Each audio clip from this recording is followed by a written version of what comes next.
What is that? At 3:17 in the morning, I pressed my hand over my mouth so hard I could taste blood. My other hand gripped the doorframe of my adopted son's bedroom as my knees threatened to give out beneath me. Through the crack in the door I could see them. All of them. 7 children standing in a perfect circle around Silas's bed. And I promise you 3 months ago, there had only been one child in this house. "Ethan," I whispered, backing away from the door, my voice barely audible even to myself. "Ethan." My husband stirred in our bed down the hall, confused, still half asleep. I stumbled into our bedroom, my hands shaking so violently I could barely grab my phone, my keys, anything. "We need to leave. Right now." Ethan sat up, squinting at his phone screen. "Naomi, it's 3:17 in the morning. What are you?" But I was already moving, and what I'd seen in that room was burned into my mind like a brand. The children weren't moving. They weren't breathing. They were just watching. And when one of them turned to look at me through that crack in the door, I knew with absolute certainty that we were not alone in this house. We had never been alone. But I'm getting ahead of myself. To understand what happened that night, you need to know how Silas came into our lives. You need to know about the desperation that made us say yes when every instinct should have screamed no. 3 months earlier, my name was Naomi Whitlock. I was 42 years old, and I lived in suburban Connecticut with my husband Ethan, who was 45. We'd been married for 18 years, and our house was spacious, beautifully decorated, and completely, achingly empty. For 10 years we'd tried to have a child. 10 years of doctor's appointments, hormone injections, calendars marked with ovulation cycles, and hope that died a little more with each negative test. We'd gone through 4 rounds of IVF. For times we'd mortgaged our future, emotionally and financially, convinced that this time would be different. For times we'd lost. The final attempt left us $30,000 in debt and hollowed out from the inside. Ethan stopped talking about it altogether. He'd walk past the nursery we'd prepared after our second attempt and just keep going, eyes straight ahead, like if he didn't acknowledge it, it wouldn't hurt as much. But I'd go in there sometimes, late at night when he was asleep, and I'd stand in the doorway looking at the crib we'd assembled together, the pale yellow walls we'd painted, the baby clothes still folded in the dresser drawers, tags still attached. The breaking point came when my sister called to announce her 3rd pregnancy. The 3rd. She'd gotten pregnant with all 3 by accident. "We weren't even trying," she'd laughed on the phone, and I'd congratulated her with a smile in my voice while tears ran down my face in silence. That night, I told Ethan we needed to adopt. Not try to adopt. Not think about adopting. We needed to do it. He'd nodded slowly, and I saw relief in his eyes, like I'd finally given him permission to stop hoping for the impossible. We signed up with the Foster to Adopt program 14 months before that phone call came. 14 months of home visits, background checks, interviews, and parenting classes. 14 months of watching our caseworker take notes while we tried to prove we'd be good parents to a child who didn't exist yet. 14 months of watching other couples get calls while ours stayed silent. And then, on a Tuesday afternoon in late September, Diane Peltier called. I was making dinner, something I'd gotten very good at since we had nothing but time to fill. Ethan wasn't home yet. I almost didn't answer because I didn't recognize the number, but something made me pick up. "Naomi. It's Diane Peltier. I have a placement for you. Emergency situation. I need to know if you're interested within the hour." My heart stopped. After 14 months, after all that waiting, she needed an answer in an hour? "Tell me about the child," I said, gripping the phone so hard my knuckles went white. "His name is Silas. He's 7 years old. He was removed from his previous foster home yesterday due to concerning circumstances that I can't fully disclose. He's been in the system since he was 3, Naomi. For previous placements, the longest lasted 6 months. For failed placements, 7 years old." I could hear the warning in her voice even as she tried to keep it professional. "Why didn't the placements work?" "Yes." There was a pause. "He's been labeled as difficult, behaviorally challenging. But Naomi, I've met him. He's not violent. He's not destructive. He's been through significant trauma. He's going to need patience. A lot of it. Difficult. Challenging. Trauma. These were words meant to prepare us, maybe even scare us off. A 7-year-old with 4 failed placements wasn't the fresh start most adoptive parents dreamed of. But I thought about that empty nursery upstairs. I thought about 14 months of waiting. I thought about the baby clothes I couldn't bring myself to donate. Yes, I said. We'll take him. Don't you want to discuss it with your husband first? Yes, I repeated. We'll take him. When Ethan came home 20 minutes later, I was already moving the boxes out of the spare bedroom next to ours, the one we'd been using for storage because we couldn't bear to call it what it was anymore. The room meant for our child. Diane called, I said. We're getting a placement. 7-year-old boy named Silas. He arrives tomorrow. Ethan stood in the doorway, his briefcase still in his hand. Tomorrow. Naomi, we were hoping for a baby. An infant we could raise from the beginning. A 7-year-old with. She said he has behavioral issues. She said he's been through trauma. That's not the same thing. 4 failed placements, Naomi. That's what she told me when I called her back. 4 families tried and gave up. Doesn't that concern you? Did. Of course it did. But I looked at my husband, this good man who'd held me through 4 failed IVF attempts, who'd walked past that nursery for years pretending his heart wasn't breaking, and I said the only thing that mattered. He needs a home, Ethan. Have one. That's enough. The next afternoon, Diane's car pulled into our driveway at 4:30. I'd spent the entire day preparing Silas's room. New bedding with a space theme. Toys still in packages arranged on shelves. A bookcase filled with chapter books for his age level. Stuffed animals on the bed. I'd wanted it to look perfect, to look loved, to look like a place where a little boy would feel safe. When I opened the front door, I saw him for the first time. Silas was small. Too small for 7. His skin was pale in a way that suggested he didn't spend much time outside, and there were dark circles under his eyes like he hadn't slept properly in years. But it was his eyes themselves that I noticed most. These glacier blue eyes that seemed too old for his face, too knowing. He didn't look at me when I smiled at him. He looked at the ground, at the doorframe, at Diane's car behind him, anywhere but at me. He was carrying a garbage bag. Not a suitcase. Not a backpack. A white kitchen garbage bag with his belongings inside. Hi, Silas, I said, kneeling down to his level. I'm Naomi. We're so happy you're here. He didn't respond. Didn't even acknowledge I'd spoken. Ethan came up behind me and reached out to take the garbage bag. Here, buddy, let me help you with. Silas flinched. Actually flinched like he expected to be hit. Ethan froze, his hand hanging in the air, and I saw the realization cross his face. This wasn't a child who'd been gently cared for. This was a child who'd learned to expect pain. Diane gave us a tight smile. I'll check in next week. Silas, these are good people. I promise. Then she was gone, and we were alone with this tiny silent boy who looked at our home like it was just another temporary stop. Come on, sweetheart, I said gently. Let me show you your room.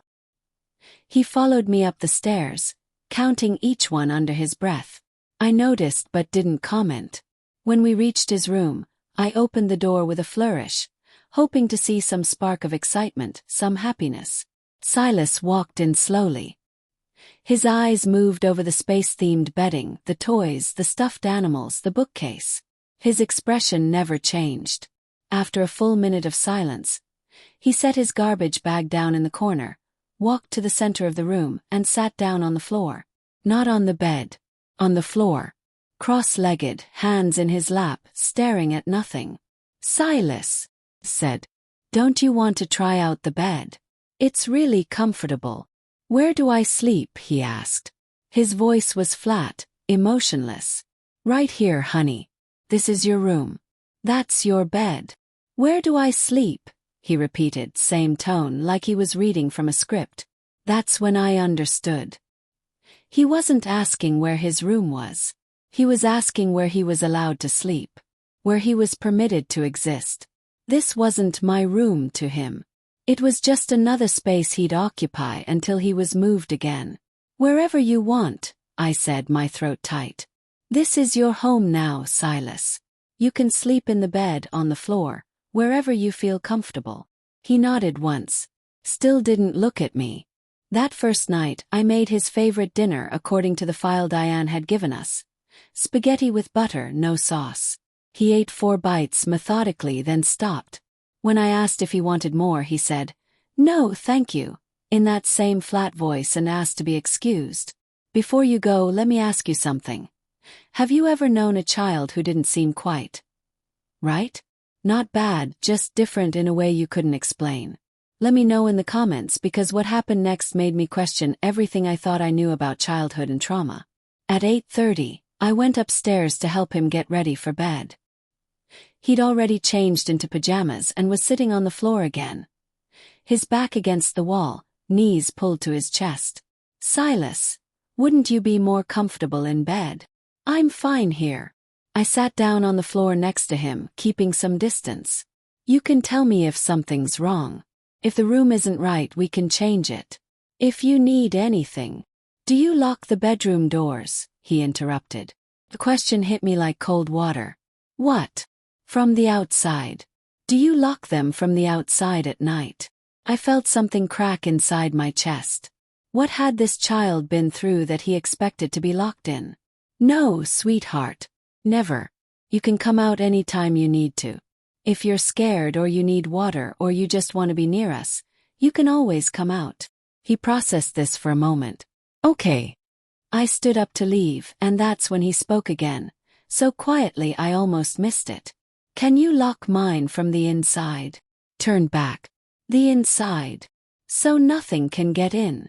The way he said it, the certainty in his voice, made my skin prickle. Not so no one can get in. So nothing can get in. "Nothing's going to hurt you here, Silas.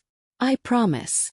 He finally looked at me then, really looked at me, and I saw something in those glacier blue eyes that I couldn't name. Something ancient and tired and afraid. "Okay," he said again. But I could tell he didn't believe me. That night, I lay awake in bed next to Ethan, listening. Our house was old and it settled and creaked, but I swore I could hear something else. A rhythm. Like someone counting over and over in the room next door. If you're enjoying this story so far, please hit that subscribe button. You're not going to believe where this goes. And I post true stories like this every week that will keep you up at night. I had no idea then that in 3 months, I'd be backing away from Silas's bedroom door at 3:17 in the morning, terror flooding my body, finally understanding what he'd been trying to tell me that first night. Something was coming.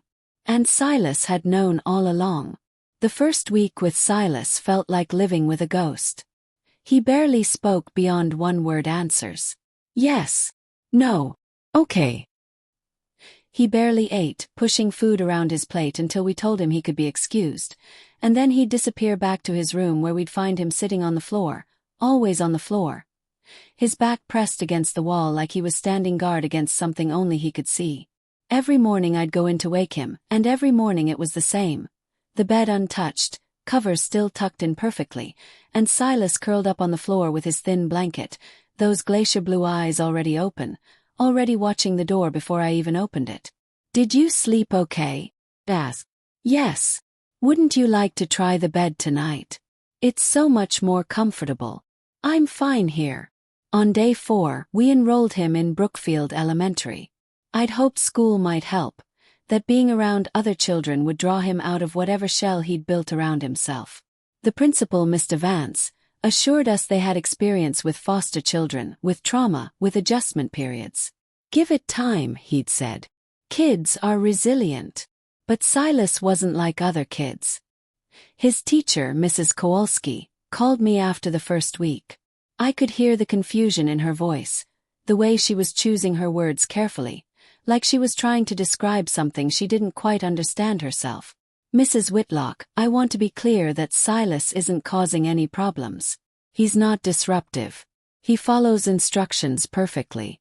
His test scores are exceptional, actually. exceptionally high. He's reading at a 5th grade level, and his math skills are even more advanced. That's wonderful, I said, feeling a small bloom of hope. Maybe things were going better than they seemed at home. Yes, Mrs. Kowalski continued, but I could hear the hesitation. But there's something I can't quite put my finger on. He doesn't interact with the other children. During group activities he participates, but it's like he's going through motions he's memorized. During recess, while the other children play, Silas sits alone by the fence line. Just sits there and stares. Not at anything in particular. Just stares. He's still adjusting, I offered weakly. Of course. I just wanted you to be aware. And Mrs. Whitlock. A few of the other children have mentioned that Silas talks to himself. They find it unsettling. That night at dinner, I tried to ask Silas about school in a way that wouldn't make him shut down completely. Mrs. Kowalski says you're doing really well with your reading. Okay. Have you made any friends yet? No. Is there anyone you'd like to have over for a playdate? He looked up at me then, and I saw something flicker across his face. Not sadness exactly. More like confusion, as if I'd asked him a question in a language he didn't speak. I don't need friends, he said simply, and went back to his 4 methodical bites of food. But it was the home behaviors that really started to concern me. Silas counted everything. Obsessively. I'd hear him on the stairs every morning. 1, 2, 3, 4, 5, 6, 7, 8, 9, 10, 11, 12, 13, 14. 14 steps. Every single time. He counted the ceiling tiles in the living room. He counted the windows. He counted his footsteps from the kitchen to his bedroom. When I asked him why, he said, I need to know. Need to know what, sweetheart? If anything changes. The toys we'd bought him stayed on the shelves, arranged in a specific pattern that I didn't understand. Cars lined up by size. Stuffed animals facing the same direction. Action figures positioned at exact intervals. He never played with them. I never saw him touch them after that first day. But every evening he'd stand in his doorway and stare at them for several minutes, like he was checking to make sure they were still in the right places. Don't you want to play with your toys? He asked once. They need to stay there, he said. Why? So I know where they are. It wasn't normal 7-year-old behavior, but Ethan kept insisting it was a trauma response, a need for control in a life that had given him none. And maybe he was right. Maybe I was reading too much into the actions of a scared child, trying to make sense of a world that had repeatedly failed him. But then there were the questions. We'd be sitting at dinner, the 3 of us in silence except for the sound of forks on plates, and Silas would suddenly ask, Do you hear it too?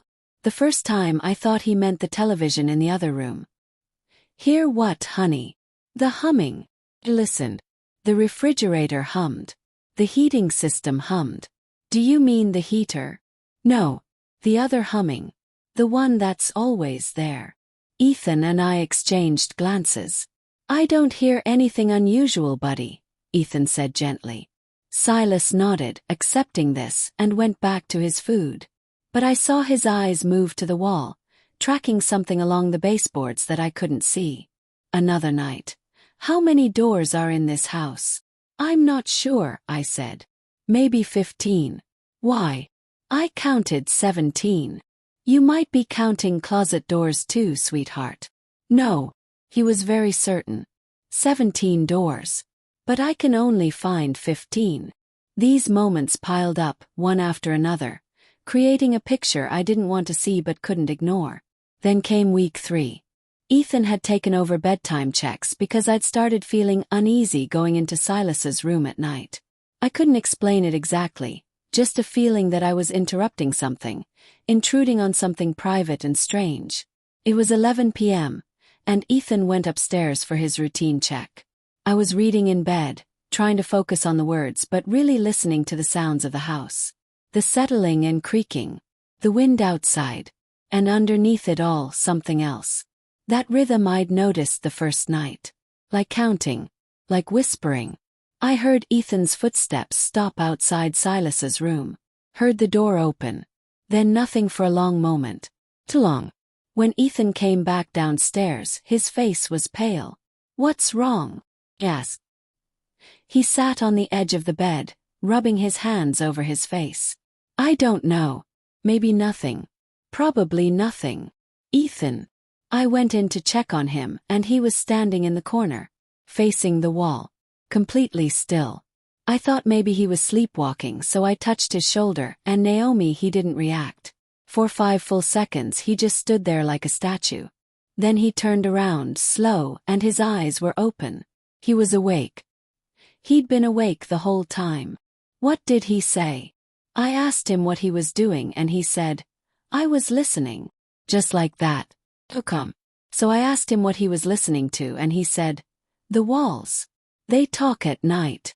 I felt my skin prickle. He said the walls talk. He's 7, Naomi. Kids have active imaginations, especially kids who've been through trauma. It's a coping mechanism. "Did you check the wall?" "What?" "Did you look at the wall where he was standing?" Ethan hesitated. "Yeah. There were scratches on the wallpaper. Fresh ones. And his fingernails were dirty, like he'd been picking at something." We sat in silence for a moment, and I knew we were both thinking the same thing, but neither of us wanted to say it out loud. This wasn't normal. This wasn't imagination. This was something else. "Maybe we should call Diane," I said quietly. "Maybe he needs to see a therapist. Someone who specializes in trauma." "Let's give it a little more time," Ethan said, but I could hear the doubt in his voice. A little more time turned into another 3 weeks. And things only got stranger. I started noticing that Silas would have full conversations in his room when he thought no one was listening. Not pretend play like normal children. Actual conversations with pauses like he was waiting for responses. His tone would change, higher and lower, like he was speaking for multiple people. One afternoon I stood outside his door and listened. His voice drifted out, clear and distinct. "I know, but she's trying. She's nice." "No, they both are. I don't know how long. I can't tell them that. Because they won't understand. I know you're scared, but I can't." I said I can't. His voice had risen, frustrated, almost angry.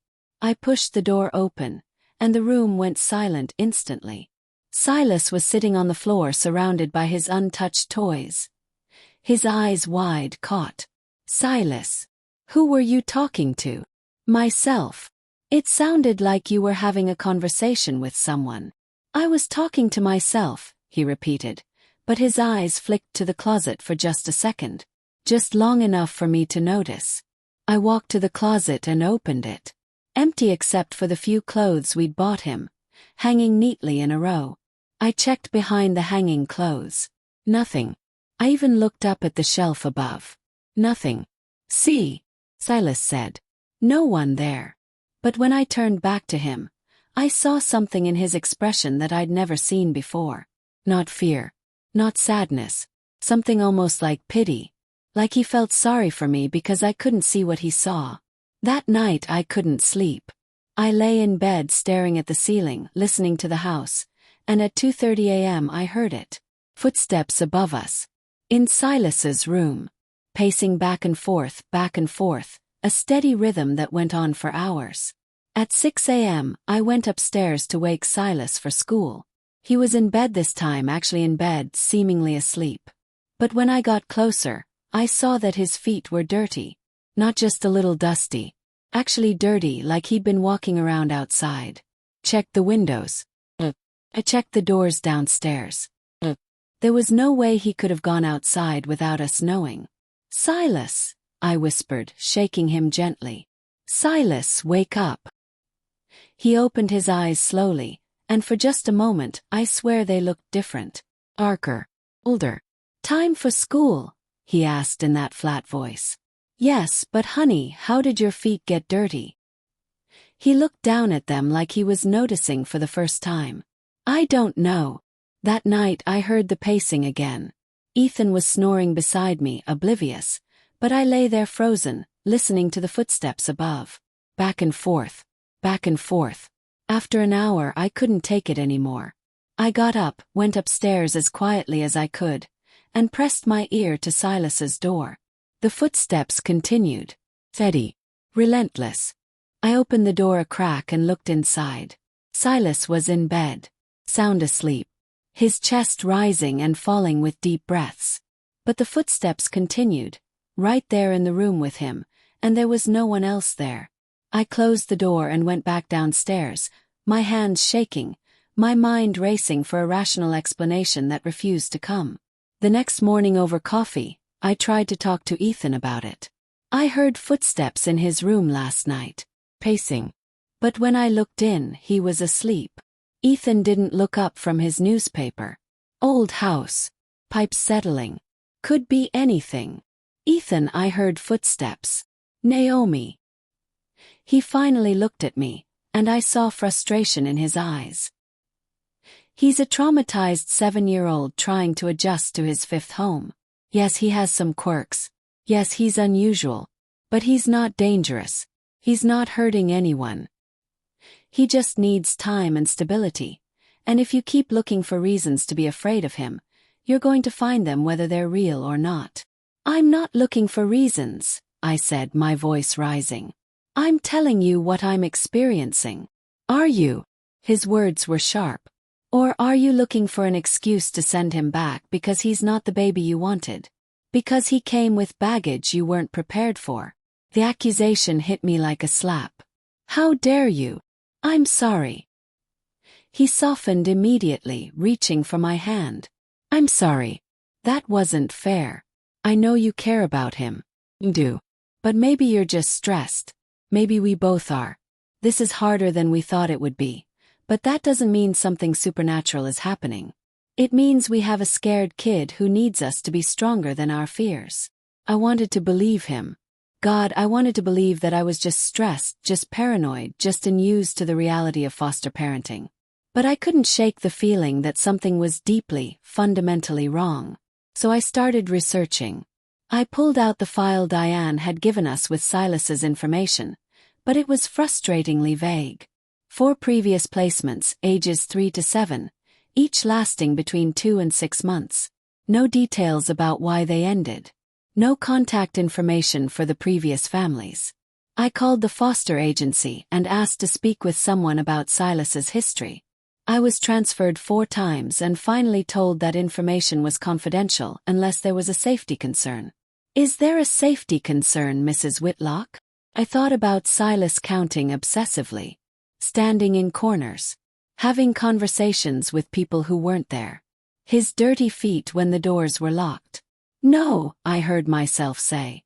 No safety concern. But I didn't stop digging. I found the names of 2 of his previous foster families through a connection at the school district. Called them both. One number was disconnected. The other rang and rang with no answer, no voicemail. Then I found Lenore Haddock. She'd fostered Silas from age 5 to 5.5, 6 months. I found her through a community Facebook group for foster parents. I sent her a message, and to my surprise she called me the same day.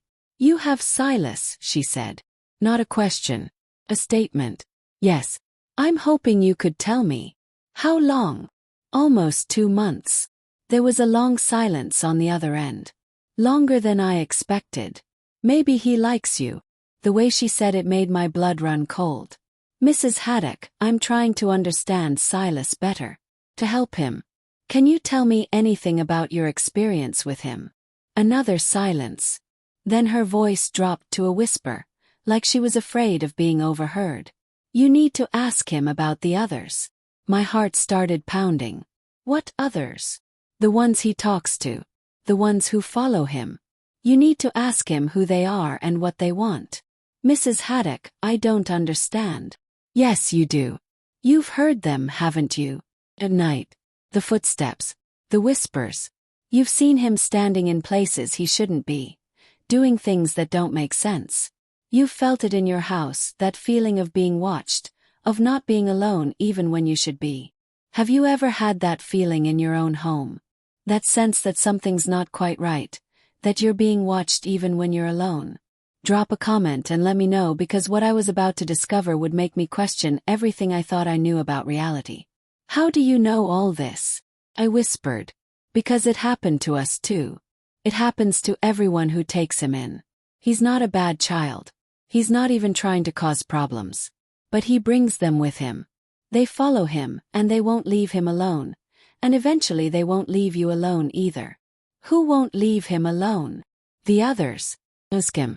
But be prepared, Mrs. Whitlock. Because once you know the truth, you can't unknow it.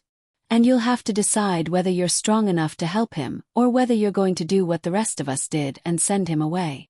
Mrs. Haddock, please. The line went dead. I sat there with the phone in my hand, my mind spinning. The others. She'd said it with such certainty, such fear. Like she knew exactly what I was dealing with, even though I'd barely explained anything. That night I lay awake again, listening. The footsteps came right on schedule at 2:30 a.m. Back and forth. Back and forth. And underneath them, so faint I almost convinced myself I was imagining it, I heard voices. Multiple voices. Some young, some old, some male, some female. All whispering together in a rhythm I couldn't quite make out. If this story is keeping you up at night, make sure you hit that subscribe button, because it only gets more disturbing from here. Trust me when I say you need to see where this goes. At 3 a.m., I got up and went to Silas's door again. I didn't open it this time. I just pressed my ear against it and listened. The voices were clearer now. I could almost make out words. Soon. Ready. She's starting to understand. And then, clear as day, I heard Silas's voice among them. Not yet. She's not ready yet. I stumbled back from the door, my hand over my mouth to keep from making a sound. Ethan was right down the hall, asleep, oblivious. And I stood there in the dark hallway of my own home, terrified of a 7-year-old boy and whatever it was that had come with him. The next morning, Silas came down to breakfast like nothing had happened. He ate his 4 bites of cereal, counted the stairs down to the kitchen, and asked if he could be excused in that same flat, emotionless voice. Silas, I said, my voice shaking slightly. Can I ask you something? He looked at me, waiting. Who are the others? His face went completely white. His spoon clattered to the table. For the first time since he'd arrived, I saw genuine emotion in his eyes. Fear. She told you, he whispered. Who told me what? Mrs. Haddock. She told you. He stood up abruptly, his chair scraping against the floor. I need them to know I'm being good. They need to know I'm trying. Silas, who needs to know? Who are you talking about? But he was already running up the stairs, and a moment later, I heard his door slam and the lock click from the inside. He stayed in his room for 6 hours. Wouldn't come out for lunch. Wouldn't answer when I knocked. I stood outside his door, listening to him whisper frantically to people who weren't there, and I realized with a sinking certainty that Lenore Haddock had been telling the truth. Whatever was happening in my house, whatever Silas had brought with him, it was real. And it was getting worse. The morning after Silas locked himself in his room, I decided I couldn't pretend anymore. I couldn't keep tiptoeing around the truth that was screaming at me from every corner of our house. So when he finally came down for breakfast the next day, his eyes red-rimmed like he'd been crying or hadn't slept at all, I made the choice to ask him directly. He sat down at the table, poured his cereal with mechanical precision, and reached for his spoon. That's when I said it. Sweetie, who are the others? The spoon fell from his hand and clattered against the bowl, milk splashing onto the table. In 2 months, I had never seen Silas show surprise. I'd never seen him show any strong emotion at all. But in that moment, his face drained of all color, going so pale I could see the blue veins beneath his skin. She told you. His voice was barely a whisper, shaking. Who told me what, Silas? He stared at me, and I saw something in his eyes I'd never seen before. Betrayal. Like I'd broken an unspoken rule. Like I'd opened a door that was supposed to stay closed. She told you, he repeated, and this time it wasn't a question. He knew. Somehow he knew I'd talked to Lenore Haddock. Silas, I need you to help me understand. He stood up so abruptly his chair fell backward with a crash. His hands were shaking, his breath coming in short gasps. I need them to know I'm being good. They need to know I'm trying. I'm trying. Who needs to know? Silas, please just talk to me. But he was already running. I heard his footsteps pounding up the stairs, heard his door slam, heard the lock click from the inside. That lock I'd installed at his request 2 months ago because he said he needed to keep things out. I thought it was about feeling safe. Now I wondered what he'd really been trying to keep contained. I stood at the bottom of the stairs, my heart pounding, Ethan's newspaper forgotten on the table behind me. He'd already left for work. It was just me and Silas, and whatever invisible thing lived in our house now. I went upstairs and knocked on his door. Silas, please come out. I'm not angry. I just want to help you. Silence. Silas. Nothing. I pressed my ear to the door and heard it. Whispers. Frantic, overlapping whispers that I couldn't make out, and underneath them, the sound of Silas crying. Not loud, dramatic crying. The kind of quiet, hopeless crying that comes from someone who's been crying for so long they've forgotten what it's like not to. He stayed in that room for 6 hours. I brought lunch and left it outside his door. Sat there untouched. I texted Ethan at work, trying to explain what had happened, but how do you put this into words? Our foster son locked himself in his room because I asked him about the voices he talks to at night. Sounded insane even as I typed it. Ethan called immediately. What did you say to him? I asked him who the others are. Naomi. Why would you do that? You're feeding into his delusions. You're making it worse. They're not delusions, Ethan. I heard them last night. Multiple voices in his room when he was the only one there. You heard him talking to himself. Kids do that. Kids with trauma especially do that. It wasn't. I stopped. There was no point. Ethan had made up his mind that this was all trauma and imagination, and nothing I said was going to change that. Just come home early if you can. I can't. I have meetings until 6. Just leave him alone. He'll come out when he's ready. But I couldn't leave it alone. Because that week, everything escalated to a point where even Ethan couldn't deny something was wrong anymore. Silas stopped speaking entirely. Not just to us but to everyone. His teacher called on day 3 to tell me he hadn't said a single word at school. He wouldn't answer questions, wouldn't participate in class, wouldn't respond even when directly addressed. He'd just sit at his desk and stare at the wall, his lips moving silently like he was having conversations no one else could hear. We're very concerned, Mrs. Whitlock. This is a significant regression. Regression. Like he'd been doing well before and had suddenly gotten worse. But the truth was, Silas had never been well. He'd been holding on by his fingernails from the moment he arrived, and now he was letting go. At home, he spent every non-school hour in his room. He'd come down for meals because we insisted, but he wouldn't eat. He'd sit at the table, staring at his plate, and then ask to be excused after exactly 3 minutes. Always 3 minutes. I started timing it. 3 minutes on the dot, and then he'd be gone, back upstairs, back to that room where something was waiting for him. The sounds at night got worse. So much worse. The scratching that Ethan had noticed on the wallpaper that first time spread. I could hear it through the ceiling above our bedroom, a constant scritch scritch scritch that went on for hours. Like fingernails dragging across plaster. Like something trying to get out. Or get in. The whispers became clearer. I'd lie in bed at 2 a.m., 3 a.m., 4 a.m., listening to the chorus of voices drifting down through the floorboards. Some sounded like children. Some sounded ancient. They talked over each other in a rhythm that should have been chaos but somehow formed a pattern, like a song in a language I didn't understand. And the tapping. God, the tapping. Rhythmic, purposeful tapping that echoed through the walls. 3 taps, pause. 3 taps, pause. 3 taps, pause. Over and over until I wanted to scream. Ethan heard it too. He couldn't deny it anymore. But he still tried. It's probably animals in the walls. Mice maybe. Or squirrels in the attic? Mice don't whisper, Ethan. It's the pipes, the house settling, the wind. Listen to yourself. You know what we're hearing.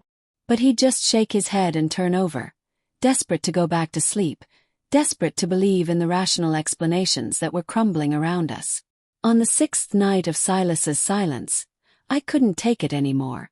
At 2:30 a.m., when the whispers started, I got out of bed and went upstairs. I stood outside his door, my hand trembling as I pressed my ear against the wood. Multiple voices. I could hear them clearly now, distinct and separate. Silas's voice, young and scared. But also others. A little girl maybe 4 or 5 years old. A boy who sounded around 10. Teenage girl. An older woman. A man with a deep, tired voice. All of them talking at once, over and under each other, creating a tapestry of sound that made my skin crawl. I held my breath and listened, trying to make out words. Fragments came through. Not ready yet. She's starting to see. Few more days and then. Can't hold much longer. She needs to understand. He's just a child, he can't. And then Silas's voice, clearer than the rest, desperate and pleading. Please. Please, I'm trying. Just give me more time. She's good. They're both good. They won't send me away like the others did. My legs went weak. I slid down the wall until I was sitting on the floor, my phone clutched in my shaking hands. I pulled up Diane Peltier's contact and sent a text even though it was almost 3 a.m. We need to talk about Silas's history. Oh, everything you haven't told us. Tomorrow. I didn't expect a response until morning, but my phone buzzed almost immediately. 10 a.m. Brewster's Coffee on Main Street. Come alone. The subtext was clear. Don't bring Ethan. Don't bring anyone who might report what she was about to tell me. I didn't sleep the rest of that night. I sat on the floor outside Silas's door, listening to him talk to people who shouldn't exist, and I tried to prepare myself for whatever truth I was about to learn. The next morning I dropped Silas at school. He got out of the car without a word, without looking at me, and walked into the building with his head down and his shoulders hunched like he was carrying a weight I couldn't see. I watched him disappear through the doors and felt something crack in my chest. He was just a little boy. Whatever was happening, whatever was wrong. He was just a 7-year-old child caught in the middle of something he didn't ask for and couldn't control. Brewster's Coffee was nearly empty when I arrived at 9:55. Diane was already there, sitting in the back corner with her hands wrapped around a coffee cup she hadn't touched. When she looked up at me, I barely recognized her. In 2 months she'd aged years. Dark circles under her eyes. Hair that looked like it hadn't been washed in days. The professional social worker who'd placed Silas with us had been replaced by someone who looked haunted. Mrs. Whitlock. She didn't smile. Didn't stand. Just gestured to the seat across from her. I sat down, my purse in my lap, my hands clenched so tight my knuckles were white. Tell me the truth about Silas. All of it. Everything you left out of his file. Diane closed her eyes for a long moment, and when she opened them, I saw resignation there.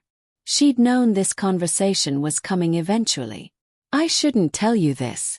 Could lose my job, my license, everything. But I can't keep pretending anymore that what I did to you was right. What you did to us. Placed him with you knowing what I knew. Knowing what happens to every family that takes him in. She took a breath. Silas's mother died when he was 3 years old. Sudden aneurysm. She collapsed in the kitchen while making dinner, and Silas was there when it happened. He tried to wake her up for 2 hours before a neighbor finally came by and found them. Felt sick. That poor baby. And his father. His father tried. He really did. Took Silas to live with him in their old family home. But within weeks, he started calling our office with concerns. He said Silas was talking to people who weren't there, having full conversations with empty rooms. His father would hear multiple voices in Silas's bedroom at night when Silas was supposed to be alone. The coffee shop felt too cold suddenly. Too quiet. What did you do? We sent him to specialists, psychiatrists, psychologists, neurologists. They ran every test imaginable. MRIs, EEGs, blood work, psychological evaluations. And every single doctor came back with the same conclusion. There was nothing wrong with Silas. No mental illness, no neurological disorder, no medical explanation for what his father was describing. So his father was lying. No. Diane's voice dropped. His father started experiencing it too. He'd hear the voices, feel presences in the house, see shadows moving in his peripheral vision. He became convinced the house was haunted, that something had attached itself to Silas when his mother died. He tried everything. Priests, mediums, paranormal investigators. Nothing helped. I wanted to interrupt, to tell her this was impossible, but I couldn't. Because I'd heard the voices too. I'd felt the presences. I knew exactly what Silas's father had experienced. The night we removed Silas, his father called 911 in a panic. When the police arrived, they found him sitting on the floor of Silas's room, catatonic. Just staring at the wall, rocking back and forth, repeating the same 2 words over and over. They're real. They're real. He wouldn't respond to questions. Wouldn't move. They had to physically carry him out of the house. Where is he now? Still institutionalized. Harbor View Psychiatric Facility. He's been there for 4 years. He's never spoken another word beyond those 2. They're real. That's all he'll say. The coffee shop seemed to tilt around me. A father driven insane by whatever followed his son. A man who'd tried to protect his child and lost his mind in the process. And you still placed Silas with other families. Knowing this, what was I supposed to do? Diane's voice cracked. He's a child. He deserves a home. And we couldn't prove anything. Every investigation came back clean. Every home study showed nothing unusual. We couldn't make placement decisions based on paranormal claims. Tell me about the other families. Diane pulled out a worn folder from her bag. I recognized it as Silas's file, but thicker than the one she'd given us. This was the real file. The complete one. First placement, the Hendersons. They lasted 6 months. Started reporting strange occurrences within the first week. Voices at night, objects moving, feelings of being watched. They documented everything, but when we investigated, we found no evidence. They eventually requested his removal, citing concerns about the atmosphere in their home affecting their biological children. She flipped a page. Second placement, single foster mother Patricia Gaines. 2 months. She reported hearing conversations in Silas's room every night. Said she'd wake up to find him standing at her bedside, staring at her, not responding when she spoke to him. She told us she couldn't shake the feeling that he was showing her to someone else, presenting her for approval. Another page. Third placement, the Kowalskis. 5 months. They were experienced foster parents, had taken in dozens of children over the years. They reported the same things. Voices, presences, Silas talking to people who weren't there. But they also reported something else. They said they felt like their home was becoming crowded, like there were more people living there than they could see.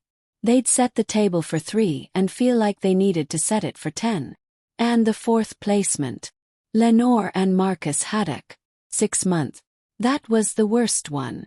Diane's hands shook as she turned to the last page. Lenore was convinced that Silas was some kind of conduit. That entities were using him to manifest in the physical world. She claimed they were getting stronger, more visible, more present. She started having what her husband called episodes.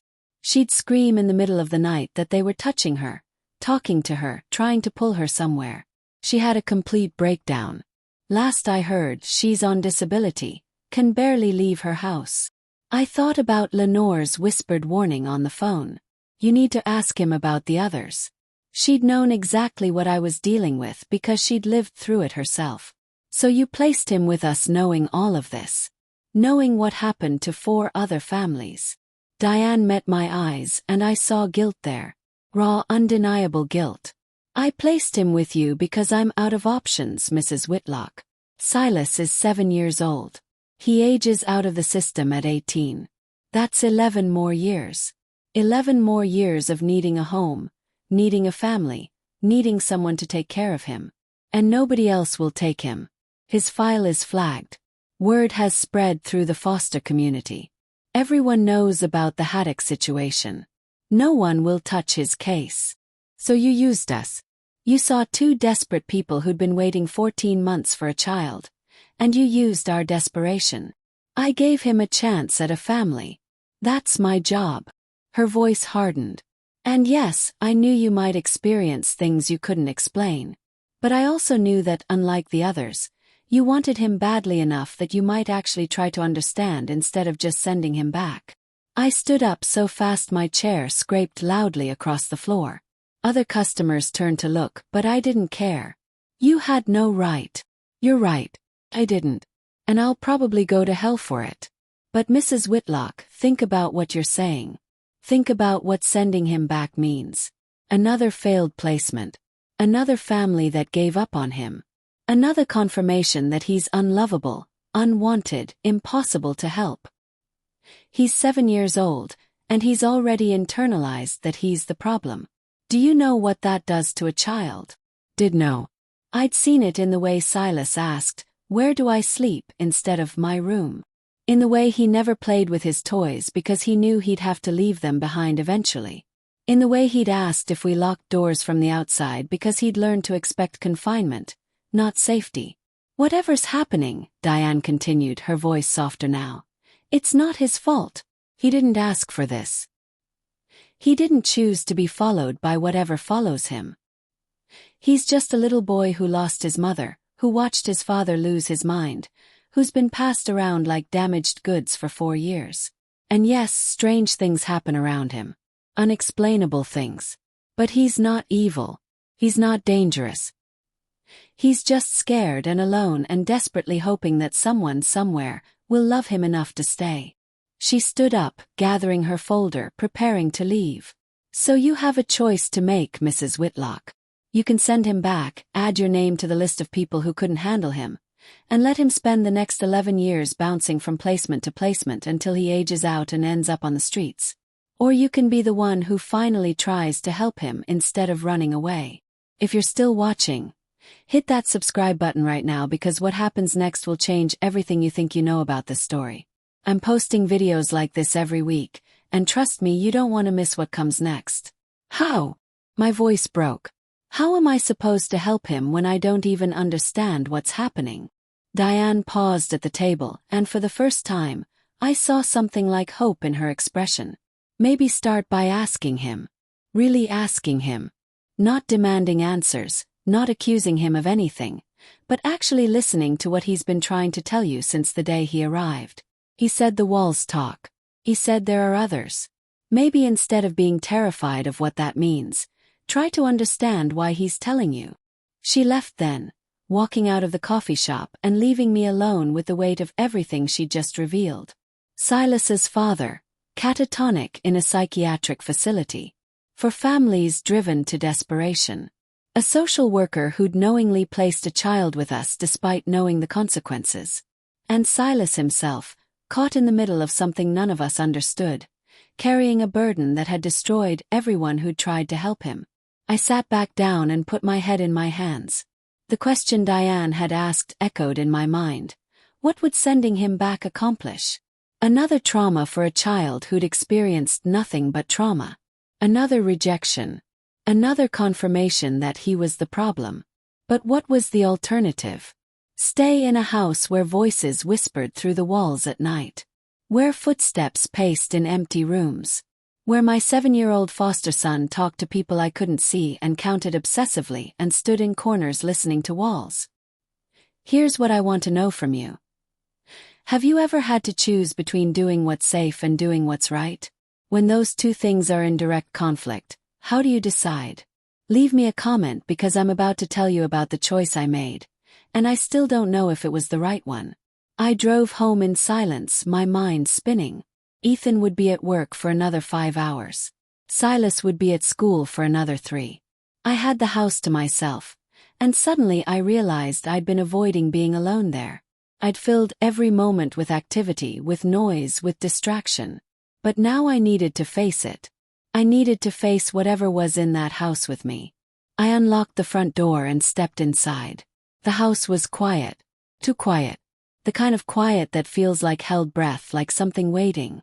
I walked upstairs slowly, my footsteps loud on the wooden stairs that Silas counted every morning. 14 steps.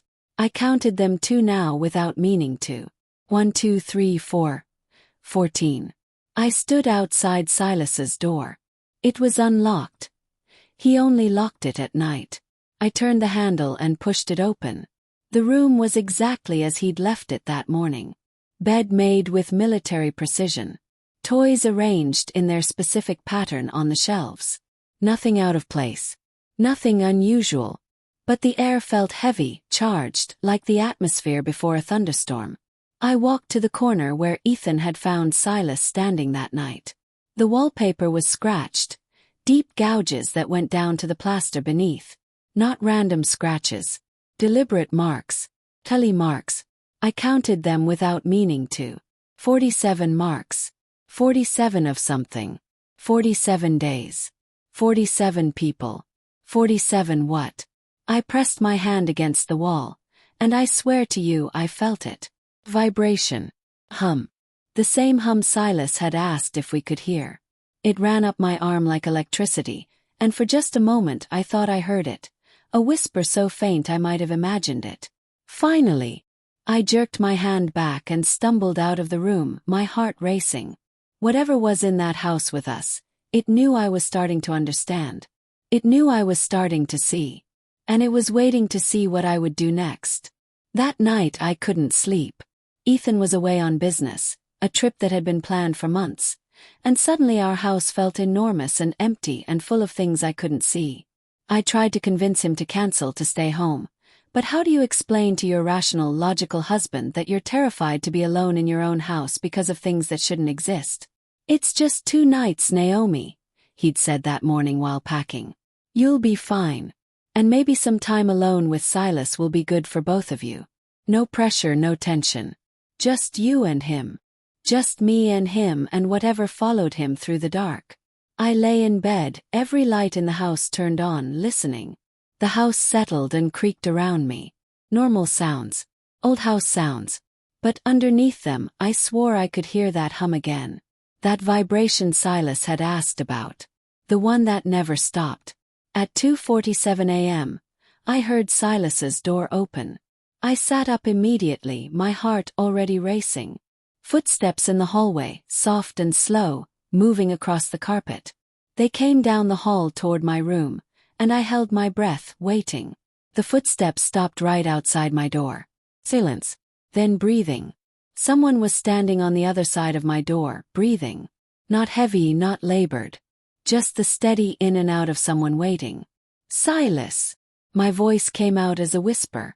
I cleared my throat and tried again. Silas! Are you okay? No answer. Just that breathing, steady and patient. Silas, honey, if you need something you can come in. The door's unlocked.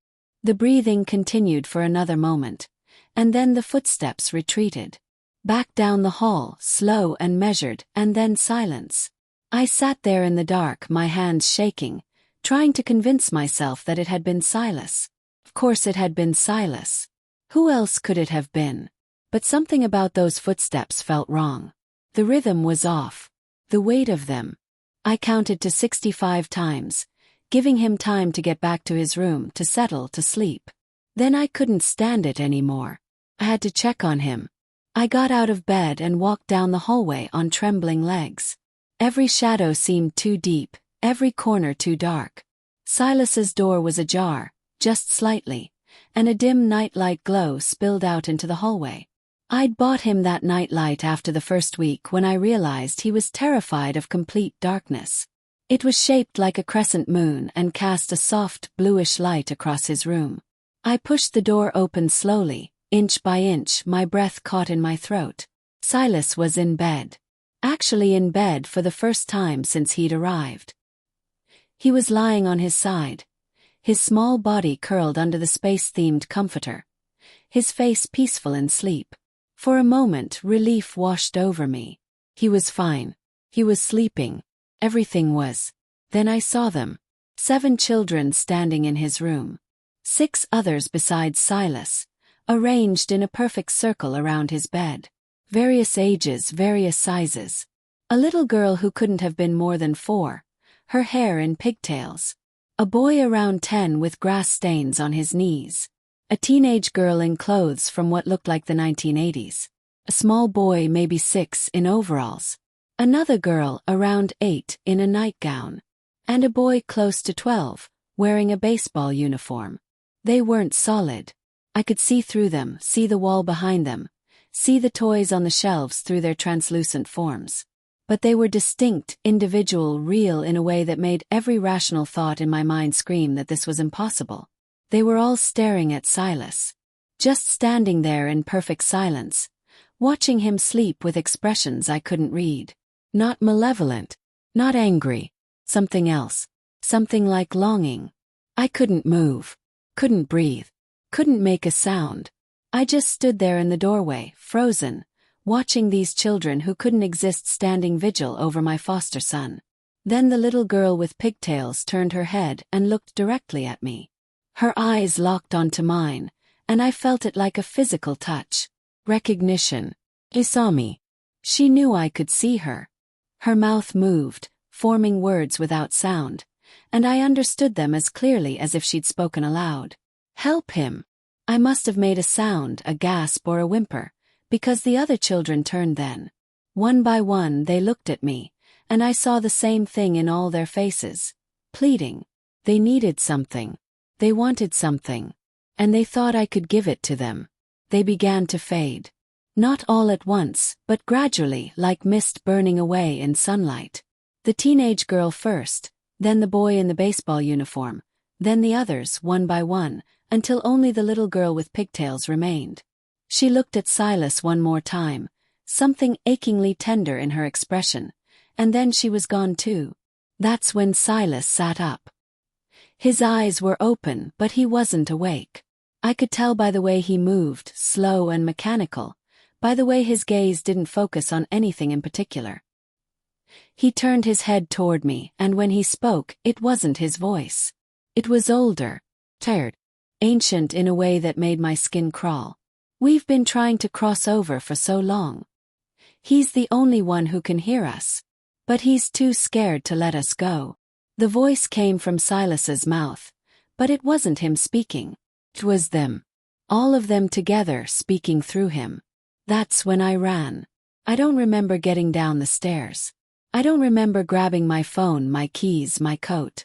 I just remember being in my car in the driveway, the engine running, my hands shaking so badly I could barely hold my phone to call Ethan. Rang once. 3 times. Naomi. It's almost 3 a.m. What? Come home. My voice was shaking as badly as my hands. Come home right now. I'm not crazy. I'm not imagining things. Something is happening with Silas and I need you here. Now. Naomi, slow down. What happened? I can't explain over the phone. Please just come home. I'm sitting in the driveway and I can't go back in that house alone. There was a pause and I could hear him processing, trying to decide if I was having some kind of breakdown or if this was real. I'm 3 hours away. I'm leaving right now. Stay in the car. Lock the doors. I'll be there as soon as I can.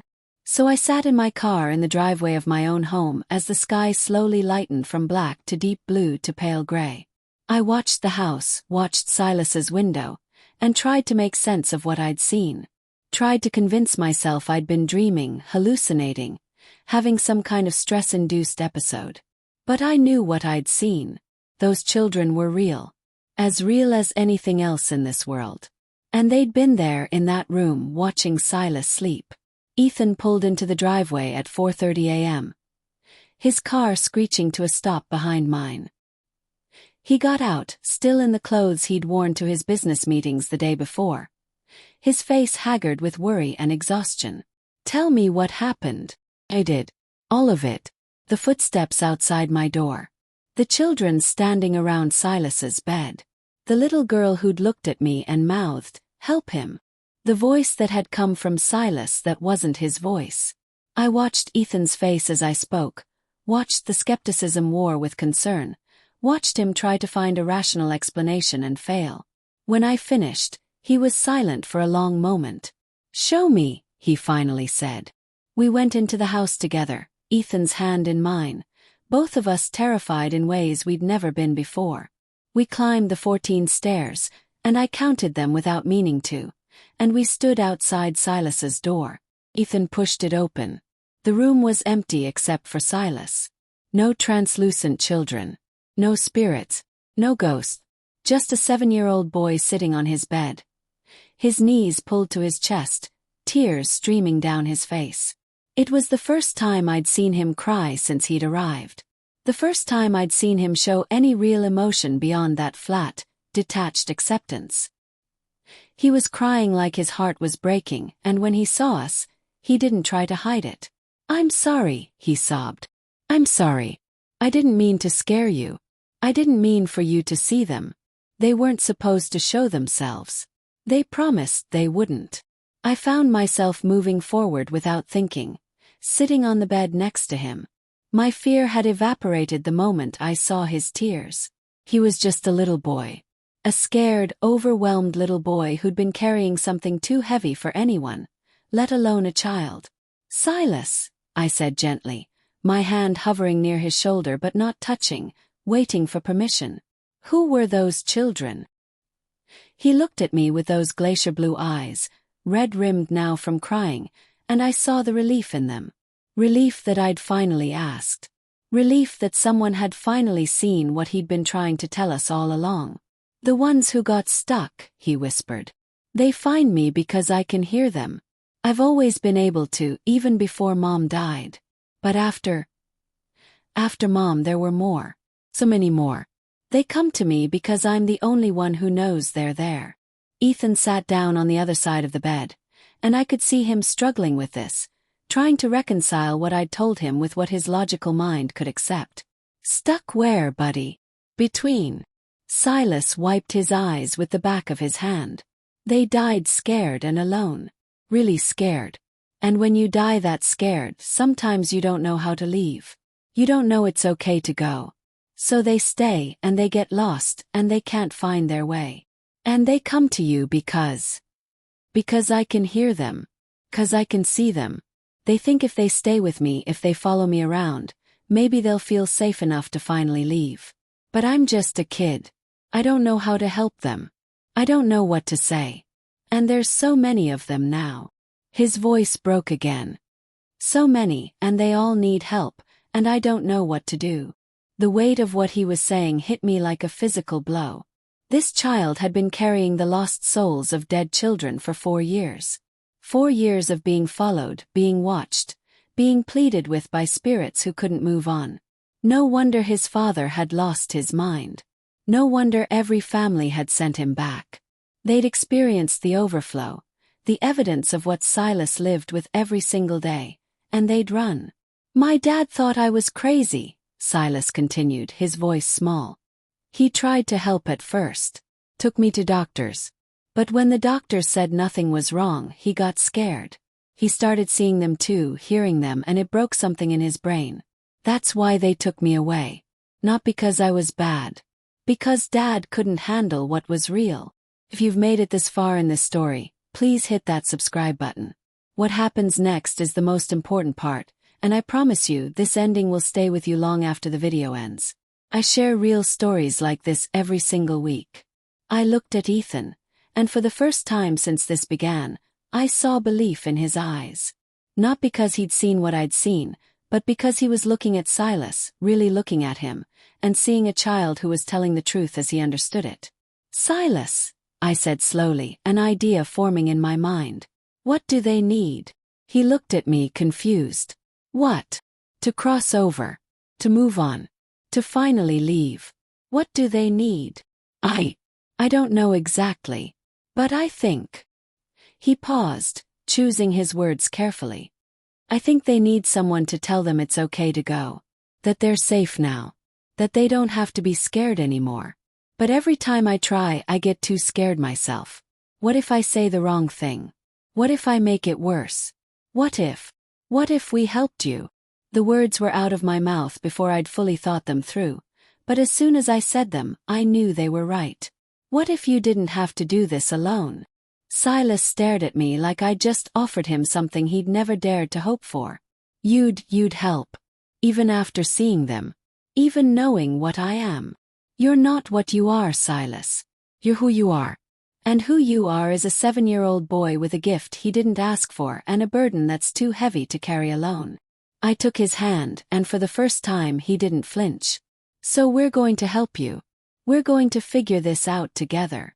Ethan nodded, and I saw something in his face I hadn't seen in months. Determination. Purpose. Tell us what to do, buddy. Over the next week, something remarkable happened. Silas started talking. Really talking, for the first time since he'd arrived. He told us about the children who followed him. 7 of them, the same 7 I'd seen. He knew all their names, all their stories.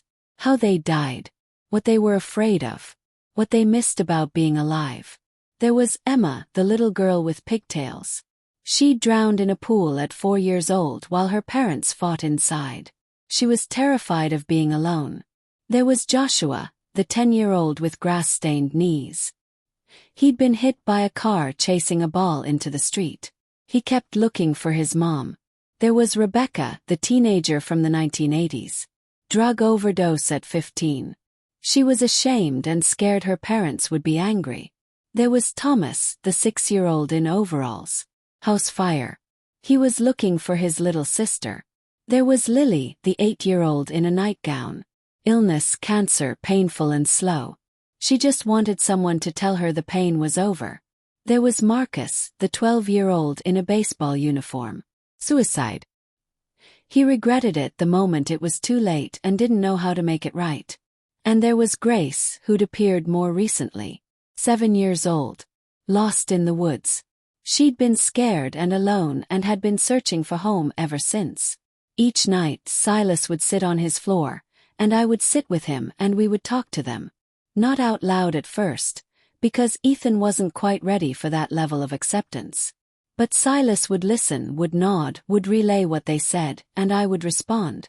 Emma, sweetheart, you're not alone anymore. You don't have to be afraid. Your mommy and daddy love you so much, and they're waiting for you somewhere beautiful. It's okay to go find them. Joshua, your mom knows you were just playing. She's not angry. She misses you so much. She wants you to be happy. She wants you to be free. Rebecca, your parents aren't angry. They're heartbroken. They wish they could tell you it's okay, that they forgive you, that they just want you to be at peace. One by one, over 7 nights, we said goodbye to them. I learned their names. Learned what made them laugh when they were alive. Learned what they wanted us to know. And one by one, with Silas's help, I told them what they needed to hear. That it was okay to leave. That they were safe. That they were loved.